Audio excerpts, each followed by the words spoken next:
Memaskap sehabisan. Satu dalam prestasi menuju kompetensi. Oke anak-anakku, materi mata pelajaran PDTO kelas 1 semester 1 hari ini adalah mengklasifikasi jenis-jenis hand tool. Oke anak-anak, mari kita langsung ke materinya. Mengklasifikasi jenis-jenis hand tool. Sebelum ke pembelajaran, mari setelah anak-anak melihat video ini, peserta didik dapat menyebutkan nama-nama alat bengkel otomotif sesuai dengan bahasa Indonesia dan bahasa Inggris. Yang kedua, menjelaskan fungsi dari masing-masing alat. Memeragakan penggunaan alat sesuai prosedur yang benar. Memperhatikan K3, yaitu keselamatan kesehatan kerja, dan berlaku santun teliti dalam penuh rasa tanggung jawab. Jadi ini ada 4 item, yaitu anak-anak nanti setelah menyaksikan dan menyimak video ini dapat yang pertama adalah menyebutkan nama-nama alat sesuai dengan bahasa kita sehari-hari, yaitu bahasa Indonesia maupun bahasa asing, yaitu bahasa Inggris. Bagaimana nanti juga bisa menjelaskan masing-masing fungsinya, memperagakan atau mempraktekkan alat tersebut sesuai dengan prosedur yang benar, dan memperhatikan keselamatan dan kesehatan kerja. Selanjutnya, kita langsung saja ke materi, yaitu salah satunya alat-alat jenis hand tool itu pertama adalah spanner. Nah, dalam bahasa bengkel otomotif ataupun bengkel kerja bangku itu dikenal ada 2 jenis alat, yaitu alat tangan dan alat yang bertenaga atau dikatakan power tool. Pertama, kunci pas. Kunci pas dibuat dari bahan baja tensi tinggi, yaitu logam paduan krom vanadium. Kunci ini mempunyai tangkai seng dengan kepala di masing-masing ujung yang membuat 15 derajat terhadap rangkainya. Nah, begini juga bentuknya seperti itu ya. Jadi alat-alat spanner itu salah satunya adalah tergolong dari kunci pas. Berikutnya ada juga kunci ring atau bisa dikatakan sebagai kombinasi atau kunci kombinasi spanner. Ini digunakan untuk mengencangkan dan mengendorkan baut, terutama pada bagian-bagian yang tidak terjangkau oleh kunci soket.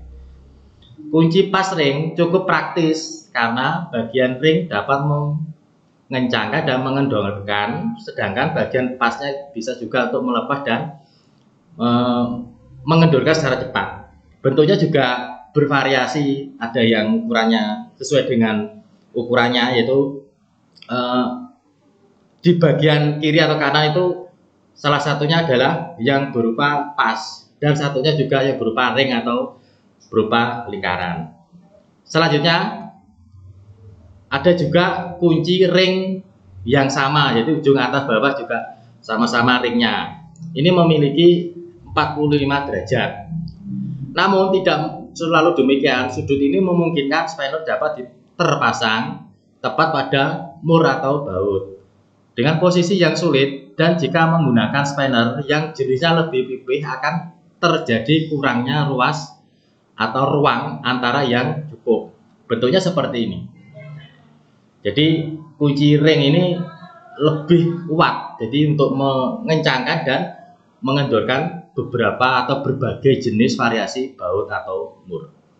Selanjutnya ada juga kunci nipple atau bahasa asingnya. Jadi anak-anak nanti juga bisa melihat apa toh bahasa Indonesianya kunci atau spanner itu. Kita juga nanti menyambung atau menghubungkan juga dalam bahasa Inggrisnya, yaitu flare nut spanner. Ini digunakan untuk mengencangkan dan melepas baut pada sambungan-sambungan pipa yang berupa dengan sambungan yang digunakan pada injektor line atau pipa ring. Bentuknya seperti ini. Jadi ini kunci nipple ini tidak boleh digunakan di sembarang baut. Ini khusus untuk bagian pipa-pipa pada injektor di bidang kendaraan ataupun dalam bidang teknik. Contohnya pada mastering, contohnya seperti ini. Bautnya juga tidak sama dengan baut atau mur biasa. Selanjutnya, engkol atau percepatan atau dikatakan speed brace. Ini bahasa Inggrisnya speed brace.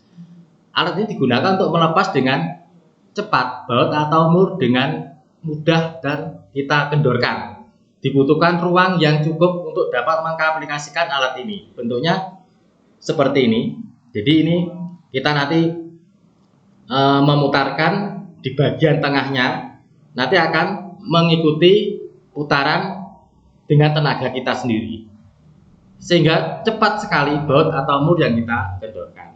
Selanjutnya ada juga bentuk raset. Ini adalah kelengkapan kunci soket yang digunakan untuk melepas atau memasang baut yang dalam keadaannya longgar tanpa harus melepas kunci sok dari kepala baut atau mur. Bentuknya seperti ini lebih akurat, jadi lebih kuat untuk tenaga untuk mengencangkan atau merapatkan sebuah baut. Selanjutnya ada juga yang bentuk sliding atau batang geser yang bentuknya seperti huruf T. Ini juga untuk memudahkan untuk mengendorkan mur atau baut yang sangat kencang. Alat ini digunakan dua pegangan yang digunakan untuk memberikan tekanan pada arah yang berlawanan. Jadi sangat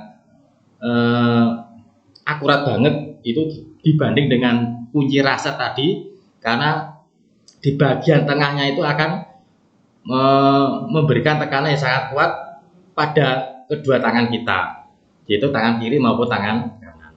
Selanjutnya, batang universal atau breaker bar.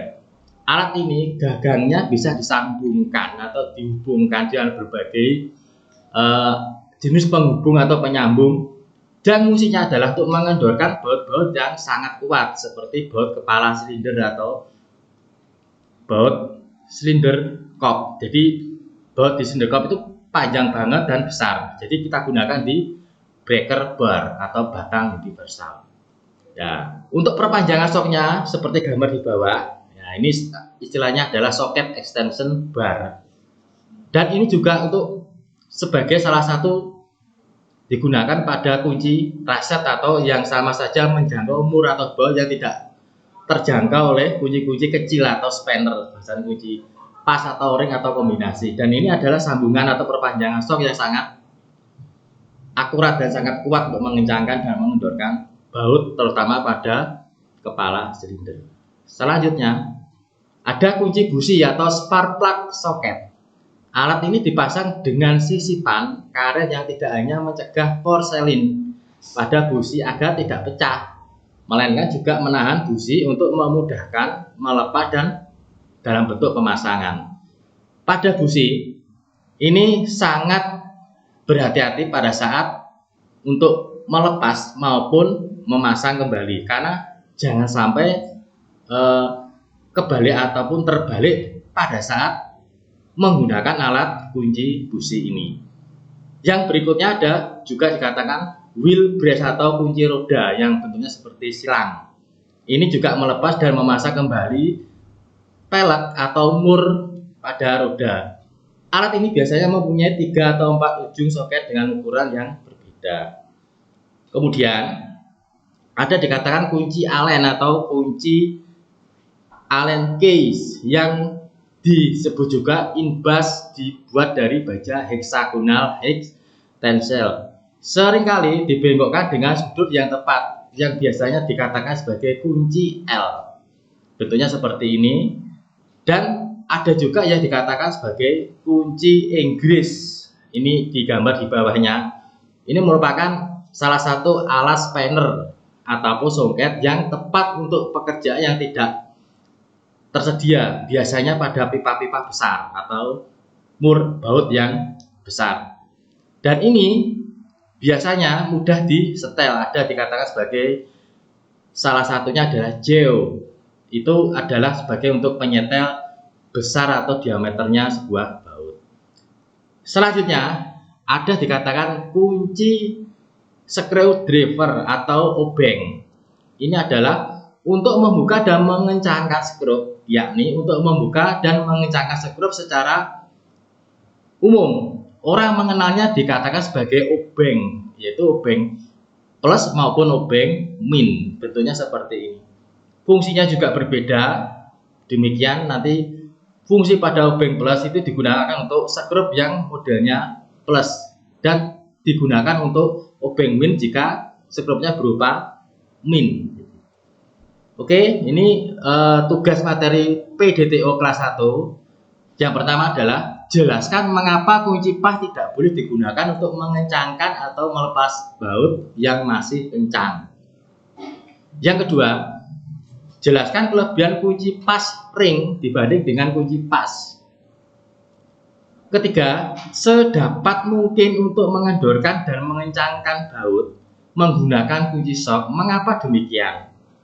4. Sebutkan contoh penggunaan kunci nepel atau flare nut spanner dalam perbaikan kendaraan.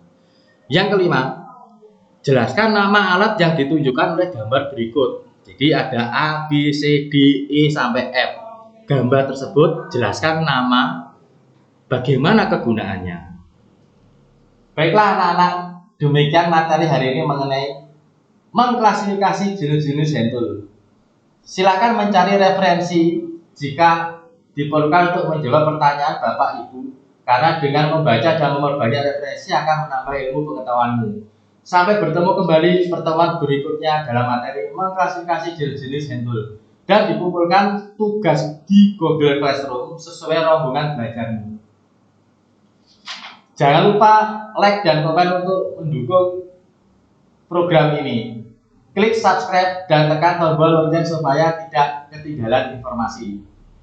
Dan share jika menurut kalian video ini bermanfaat untuk orang yang kalian sayangi. Sampai jumpa di video kita selanjutnya. Salam Skapsa Bisa, sekolah berbudaya industri berkarakter wirausaha menjadi idola sekediri raya.